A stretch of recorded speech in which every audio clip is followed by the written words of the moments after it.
Hello, എല്ലാവർക്കും സുഖമാണെന്ന് വിചാരിക്കുന്നു. അപ്പോൾ ഇതൊരു കുഞ്ഞു വ്ളോഗാണ് കേട്ടോ.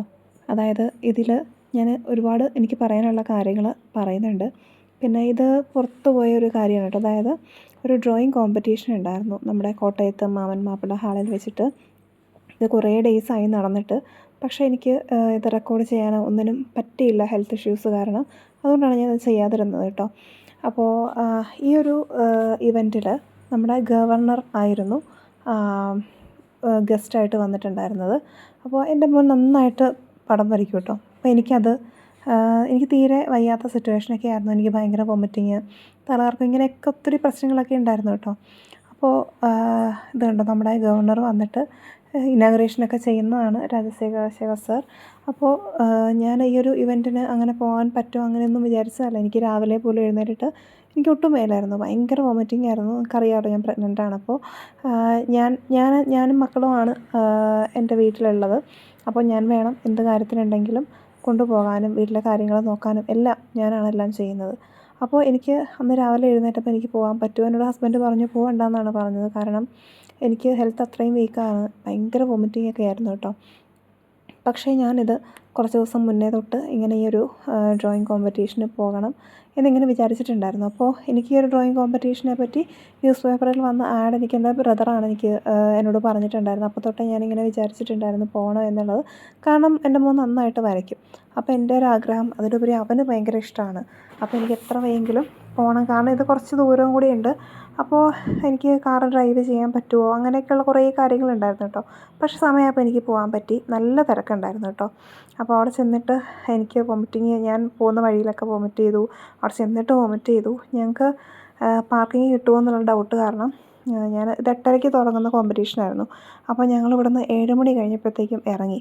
രാവിലെ എഴുന്നേറ്റപ്പോൾ എനിക്ക് ഒട്ടും മേലെ, ഭയങ്കര ഛർദ്ദിൽ. ഞാൻ എങ്ങനെ പോകുമെന്ന് ഇങ്ങനെ വിചാരിച്ചിങ്ങനെ വിഷമിച്ചിരിക്കുകയായിരുന്നു. പക്ഷേ ഒരുവിധം ഞാൻ പ്രാർത്ഥിച്ച്, ഞാൻ ഒത്തിരി ആഗ്രഹിച്ച ഇത് നേടണമെന്ന് വിചാരിച്ചൊരു കാര്യമായിരുന്നു. അതുകൊണ്ട് തന്നെ ആയിരിക്കാം മാനിഫെസ്റ്റ് ചെയ്തു. അപ്പോൾ എനിക്കിത് പോകാൻ പറ്റി. അപ്പോൾ അവിടെ ചെന്നപ്പോൾ അവിടെ വണ്ടികളൊന്നും പാർക്ക് ചെയ്യാൻ സമ്മതിക്കുന്നുണ്ടായിരുന്നില്ല. ഗവർണർ വരുന്നത് കൊണ്ട് തന്നെ ഭയങ്കര ചെക്കിങ് ആയിരുന്നു കേട്ടോ. അപ്പോൾ തൊട്ടടുത്ത് വലിയൊരു പള്ളിയുണ്ട്, അവിടെ കൊണ്ടുപോയി വണ്ടി പാർക്ക് ചെയ്തിട്ട് നമുക്ക് അകത്തോട്ട് കയറ്റാം. പിന്നെ കുറേ കഴിഞ്ഞപ്പോഴാണ് ഈ ഫസ്റ്റ് ഡ്രോയിങ് കോമ്പറ്റീഷൻ കഴിഞ്ഞു. അപ്പോൾ എൻ്റെ മക്കൾ അതിനകത്ത് ഇരിപ്പുണ്ട് കേട്ടോ. പിന്നെ ഗവർണർ വന്നപ്പോഴത്തേക്കും നമ്മളെ അകത്തൊരു ഹോളിലേക്ക് കയറ്റി. അവിടെ ഇങ്ങനെ കുറേ സ്പീച്ചും കാര്യങ്ങളൊക്കെ ഉണ്ടായിരുന്നു. ഒരുപാട് ഇങ്ങനെ ഉള്ള ആൾക്കാരെ എനിക്ക് നേരിട്ട് കാണാൻ പറ്റി. എനിക്ക് ഭയങ്കര സന്തോഷം തോന്നി ഇങ്ങനെ ഒരു കാര്യത്തിൽ പങ്കെടുക്കാൻ പറ്റിയതൊക്കെ. കണ്ടോ, അദ്ദേഹത്തിൻ്റെ വൈഫ് എല്ലാവരും ഉണ്ട്, കണ്ടോ. അപ്പോൾ എനിക്ക് ഭയങ്കര സന്തോഷം തോന്നി. പക്ഷേ എനിക്ക് അവിടെ ഇങ്ങനെ ഇരിക്കാൻ നല്ല ബുദ്ധിമുട്ടുണ്ടായിരുന്നു. നമുക്കവിടെ ജ്യൂസ്, സാൻഡ്വിച്ച് അങ്ങനെയുള്ള കാര്യങ്ങളൊക്കെ തരുന്നുണ്ടായിരുന്നു. അപ്പോൾ ഈ ചെറിയ വാവനെ, അവന് അധികം നേരമൊന്നും ഇരിക്കില്ല, കുഞ്ഞല്ലേ, തീരെ ചെറുതല്ലേ. അപ്പോൾ അവനെ കൊണ്ട് അവനെ പറഞ്ഞിട്ട് കാര്യമില്ല, കുഞ്ഞായതുകൊണ്ട് തന്നെ അത് കുറേ കഴിയുമ്പോഴത്തേനും കരയാനൊക്കെ തുടങ്ങി.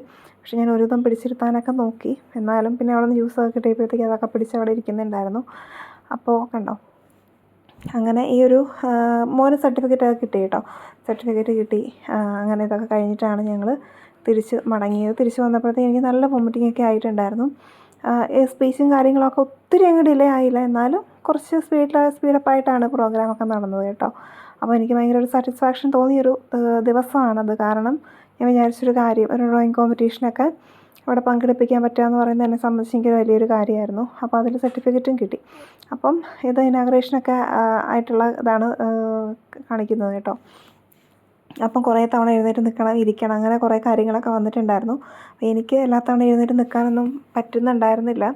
അപ്പോൾ ഇത് നമ്മുടെ കൊട്ടാരത്തിൽ ശങ്കുണ്ണി എന്ന് പറയുന്ന കവിയുടെ ജന്മദിനമായിരുന്നു കേട്ടോ. 170ാമത് ജന്മദിനം അങ്ങനെ എന്തോ ആയിരുന്നു. അപ്പോൾ അതിനോടനുബന്ധിച്ച് നടന്ന ഡ്രോയിങ് കോമ്പറ്റീഷനാണ് കേട്ടോ. അതിലാണ് അപ്പോൾ അന്ന് അതിനുവേണ്ടി നടത്തിയ ഒരു പ്രോഗ്രാമായിരുന്നു അത്. അങ്ങനെ പ്രോഗ്രാമൊക്കെ കഴിഞ്ഞ് സർട്ടിഫിക്കറ്റൊക്കെ വാങ്ങിച്ച് കഴിഞ്ഞിട്ട് പിന്നെ ഡ്രോയിങ്ങിനെ കുറിച്ച് ചെറിയൊരു ക്ലാസ്സൊക്കെ ഉണ്ടായിരുന്നു. അപ്പോൾ ഞാൻ ഇറങ്ങണമെന്ന് വിചാരിച്ചു. പിന്നെ ഓർത്ത് കൂടെ കേൾക്കട്ടെ എന്ന് വിചാരിച്ചിട്ട് അതൊക്കെ കഴിഞ്ഞിട്ടാണ് ഇറങ്ങിയത്. പിന്നെ നീളെ കുറേ അങ്ങ് വോമിറ്റ് ചെയ്ത് അപ്പോൾ അതൊക്കെ ഞങ്ങളങ്ങ് പോരുകയാണ് ചെയ്തത്. ഇടയ്ക്ക് ഒരു കടയിൽ കയറി. കടയെന്ന് വെച്ചിട്ടുണ്ടെങ്കിൽ എനിക്കിപ്പം പുറത്തെ ഫുഡ് തീരെ ഇഷ്ടമല്ല കേട്ടോ. എന്താണെന്ന് അറിയില്ല എനിക്ക്. കാരണം ഞങ്ങളിപ്പോൾ എന്തെങ്കിലും കാര്യത്തിനൊക്കെ പോകുമ്പോൾ, അല്ലെങ്കിൽ എനിക്ക് രാവിലെ എഴുന്നേറ്റിട്ട് ഫുഡ് വെക്കാൻ പറ്റത്തില്ല. ചില ദിവസം ഒട്ടും വയ്യാത്ത ചില ദിവസങ്ങളുണ്ട്. അപ്പോൾ എനിക്ക് ഫുഡൊന്നും വെക്കാൻ പറ്റത്തില്ല എന്നുള്ള ചില ദിവസങ്ങളൊക്കെ ഉണ്ട് കേട്ടോ, ഒട്ടും വയ്യ. അപ്പോൾ നമ്മൾ ചെയ്യാറെന്ന് വെച്ചിട്ടുണ്ടെങ്കിൽ പൊതിച്ചോറ് കടയിൽ നിന്ന് ഓർഡർ ചെയ്യുകയാണ് ചെയ്യുന്നത്. സൊമാറ്റോ വഴിയൊക്കെ ഓർഡർ ചെയ്യും. അപ്പോൾ അങ്ങനെ എന്ന് വെച്ചാൽ അത് സ്ഥിരം എന്നല്ല, എന്നാലും മിക്കവാറും അങ്ങനെയൊക്കെ ചെയ്തിട്ടുണ്ടായിരുന്നു. ഇപ്പോൾ ഈ ഇടയായിട്ട് കുറവാണ്. അപ്പോൾ അങ്ങനെ ചെയ്തുകൊണ്ട് എനിക്ക് ഈ കടയിലത്തെ ഫുഡ് ഒട്ടും എനിക്കിഷ്ടമല്ല, ഇപ്പോൾ ഒട്ടും ഇഷ്ടമല്ല. അപ്പം നമ്മൾ വെറുതെ ചുമ്മാ പൊടിയരിക്കഞ്ഞി ഇട്ടിട്ട് ഉപ്പിട്ട് കഴിക്കാനാണെങ്കിലും ഇഷ്ടമാണ്. പക്ഷേ എനിക്കും മക്കൾക്കും പുറത്തുള്ള ഫുഡ് തീരെ ഇഷ്ടമല്ല കേട്ടോ. അപ്പോൾ ഞങ്ങൾ അന്ന് കഴിച്ചത് വീട്ടിലൂണാണ് കേട്ടോ. നമ്മൾ കോട്ടയത്ത് നിന്ന് പോകുമ്പം ഒരു വീട്ടിൽ ഊണ് ഉണ്ട്. അവിടെ നമ്മുടെ വീട്ടിലെ പോലെ തന്നെയുള്ള ഫുഡാണ്. പക്ഷേ എനിക്ക് അധികം ഒന്നും കഴിക്കാൻ പറ്റിയില്ല. എന്നാലും അല്ലാത്ത കട റെസ്റ്റോറൻറ്റിലൊക്കെ കയറുമ്പം ആകെ ഒരു വൊമിറ്റിംഗ് ടെൻഡൻസി വരും. അതൊഴിവാക്കാൻ വേണ്ടി ഇങ്ങനെ ഒരു കടയിലാണ് കയറിയത് കേട്ടോ.